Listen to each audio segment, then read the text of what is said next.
বিস্ফোরক হুমকি ইমেলে বোমা আতঙ্কে উত্তাল চুঁচুড়া আদালত চত্বর।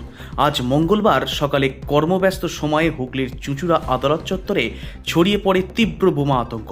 প্রাথমিকভাবে জানা গিয়েছে হুগলি জেলা জজের সরকারি ইমেলে একটি হুমকি বার্তা আসে। সেই ইমেলে দাবি করা হয় আদালত চত্বরে বোমা রাখা হয়েছে এবং বিস্ফোরণ ঘটানো হবে। ইমেলটি চোখে পড়তেই আদালত চত্বরে কার্যত হুলুস্থুলুস পরিস্থিতি তৈরি হয় বলে জানা যায়। সঙ্গে সঙ্গে বিষয়টি জানানো হয় চন্দননগর পুলিশ কমিশনারেটকে। খবর পেয়ে দ্রুত ঘটনাস্থলে পৌঁছে যায় পুলিশ বাহিনী। সঙ্গে আনা হয় বোম স্কোয়াড ও বিশেষ তল্লাশি দল। দ্রুত ফাঁকা করা হয় আদালত চত্বর। মঙ্গলবার হওয়ায় আদালতে ছিল পূর্ণ দিবস কাজের সূচি। বিভিন্ন মামলা মোকদ্দমার কাজে বহু সাধারণ মানুষ সকাল থেকেই আদালতে আসতে শুরু করেছিল। উপস্থিত ছিলেন আইনজীবী, বিচারক ও আদালত কর্মীরাও। ঠিক সেই সময় আসে হুমকির ইমেল। পরিস্থিতির গুরুত্ব বুঝে পুলিশ দ্রুত আদালত চত্বর খালি করার কাজ শুরু করে। আইনজীবী থেকে শুরু করে বিচারপ্রার্থী ও কর্মচারী সকলকেই নিরাপদ দূরত্বে সরিয়ে দেওয়া হয়। গোটা এলাকা ঘিরে ফেলা হয় পুলিশে। আদালত চত্বরে ছড়িয়ে পড়ে আতঙ্ক ও উত্তেজনা। তল্লাশি অভিযানে পুলিশ ও বোম স্কোয়াড আদালতের বিভিন্ন অংশে তল্লাশি চালাতে থাকে। সন্দেহজনক কোনো বস্তু আছে কিনা তা খতিয়ে দেখা হয়। পুরো চত্বর নিরাপত্তা বলয়ে মুড়ে ফেলা হয়।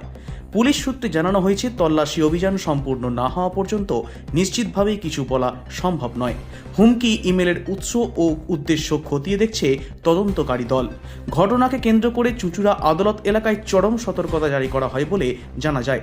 পরিস্থিতির উপর নজর রাখছে প্রশাসন। কোনো ব্যাপার না, কোর্টে আমরা যারা আছি আমরা সুন্দর নিরাপত্তার মধ্যেই থাকি এবং ভবিষ্যতে থাকবো আশা করি, কারণ আমাদের এখানে সেইভাবে কিছু নেই। কিন্তু এটা আমার মনে হচ্ছে যে এসআই সংক্রান্ত ব্যাপারে জজ সাহেবদের যেহেতু টেনে নিয়েছে, সেহেতু এসআইটাকে গোলমাল করে দেওয়ার জন্যই এটা হচ্ছে। আজকে তো এমনিও এসআই জজ সাহেবরা চলে যাওয়ার জন্য উপরে পর্যন্ত বন্ধ হয়ে গেছে, কাজ হচ্ছে না।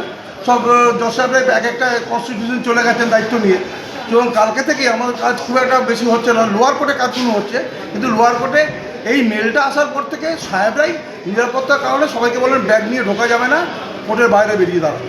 পুলিশের থেকে কি ভূমিকা দেখা গেল? তারা কি পুলিশের যথেষ্ট ভূমিকা আমি দেখতে পাচ্ছি। পুলিশের সকালবেলায় মেল পাওয়ার পরে সিজিএম সাহেব আমাদের সাথে যেটা কথা হলো, আমার ইউনিয়নের সাথে কথা হলো, সিজিএম সাহেব মেল করেছেন, সিপিকে জানিয়েছেন, এসপিকে জানিয়েছেন। সবার সঙ্গে চুঁচুড়া থানা থেকে ফোর্স এসছে, পুলিশ লাইন থেকে ফোর্স এসছে, তারা ভোট বারান্দাটাকে দেখছেন নিরাপত্তার কারণে। আমি যা খবর পেলাম, প্রায় বিভিন্ন আদালতেই হচ্ছে এসেছে, বিভিন্ন জেলাতে। আমার মনে হয় যে সুপ্রিম কোর্ট যে আদেশ দিয়েছে, নির্বাচনী যে তালিকা এসআইআর যেটা হচ্ছে, তাতে জেলা জজ কোর্টের যারা অ্যাডিশনাল ডিস্ট্রিক্ট জাজ আছেন বা ডিস্ট্রিক্ট জাজ আছেন, তাদেরকে বিচার করার ভার দিয়েছে। এবং সুপ্রিম কোর্টের আদেশটা এরকমভাবেই দিয়েছেন যে বিচারকরা যে বিচারটা করবেন, ধরে নিতে হবে সুপ্রিম কোর্টের বিচারকই বিচার করছে। আমার মনে হয় এই জন্যেই কোনো কারণে হচ্ছে যাদের স্বার্থে আঘাত লাগতে পারে আর কি এসআইআরের কারণে, তারাই হয়তো কেউ একদিকে এটার কাজটা। আমার যেটা ধারণা, আমি সেটা আপনাকে বলছি, যেহেতু হচ্ছে গতকাল থেকেই কাজটা শুরু হয়েছে, এসআইআরের কাজটা বিভিন্ন জেলার স্কুটিনিটা করছেন ওনারা, সেই কারণেই হচ্ছে হয়তো এই ধরনের পুলিশ কর্মীরা ইতিমধ্যে এসছে, আইবির লোকজন এসছে, স্পেশাল ব্রাঞ্চের লোকজন চেকিং করছে কোর্টে। এটা অন্যরকম একটা ভয় পরিবেশ তৈরি করার চেষ্টা করা হচ্ছে যাতে না।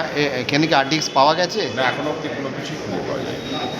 আপনারা কি নিরাপত্তা বোধ করছেন যে না এখানে কিছু হবে না? অবশ্যই আমরা নিরাপত্তা বোধ করছি, কারণ এত মানুষ থাকে এখানে, প্রতিদিন এত মানুষ এখানে আসে। কাজে কেউ যদি এটা রেখেও যায়, কারো না কারো তো চোখে চোখে পড়ার কথা। হঠাৎ খবর পেলাম সব কোর্ট থেকে মানুষজন, সাধারণ মানুষজন ভয় বেরিয়ে যাচ্ছে যে আমাদের কোর্টের নাকি বোমা রাখা হয়েছে। এটা মেল এসছে, বুঝছে তো সবাই আতঙ্কে ছুটছে, আমরাও তার মধ্যে একজন। কিন্তু সঙ্গে সঙ্গে চুঁচুড়া থানার পুলিশ, বোম স্কোয়াডের লোক এসে যা প্রশাসনিক যা ব্যবস্থা নেওয়ার সব নিচ্ছে। আমরাও আতঙ্কে আছি যে আমাদের চুঁচুড়া কোর্টেই প্রথম এই ধরনের আতঙ্ক ছড়ালো। এটা খুব বাজে। যারাই ছড়াক তাদের দৃষ্টান্তমূলক শাস্তির প্রয়োজন আছে।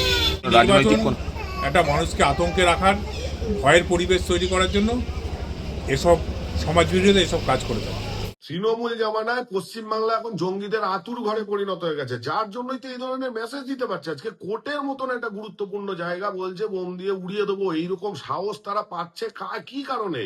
আজকে এরকম সাহস পাচ্ছে কারণ পশ্চিমবাংলা তৃণমূলের সরকার চলছে, কারণ তারা জানে তৃণমূল সরকারের আমলে পশ্চিমবাংলা তাদের কাছে সেফ জোন, যার দরুন এই ধরনের মেসেজ তারা দিতে পারছে।